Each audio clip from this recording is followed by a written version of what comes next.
학이 데려간 노인.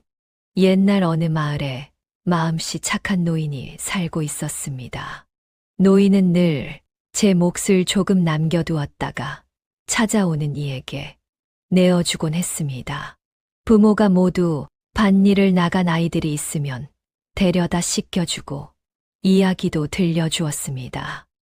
추운 겨울이면 화로에 고구마와 밤을 구워 아이들과 함께 먹었습니다. 그래서 동네 아낙들에게도 늘 고마운 어르신이었습니다. 어느 몹시 추운 겨울날 장을 보고 집으로 돌아오던 노인은 길가에서 떨고 있는 나그네를 만났습니다. 나그네는 며칠째 제대로 먹지 못한 사람처럼 몹시 지쳐 있었습니다. 노인은 잠시 생각하다가 품에 넣어둔 주먹밥을 꺼냈습니다.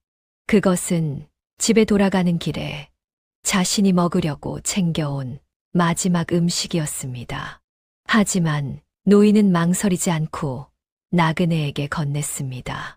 배가 고프거든 이거라도 드시게. 나그네는 몇 번이나 고개를 숙여 감사 인사를 하고 길을 떠났습니다. 그날 밤 노인은 신기한 꿈을 꾸었습니다. 하얀 악 한 마리가 구름 사이에서 내려와 노인의 앞에 가만히 앉았습니다. 학은 노인을 등에 태우고 하늘 높이 날아올랐습니다. 구름 아래로 마을이 점점 작아졌지만 노인의 마음은 이상하리만큼 편안했습니다. 다음 날 아침 노인은 평온한 모습으로 세상을 떠났습니다. 그런데 장례를 치르던 날 사람들은 하늘에 흰 학 한 마리가 오래 머무는 것을 보았습니다. 사람들은 말했습니다.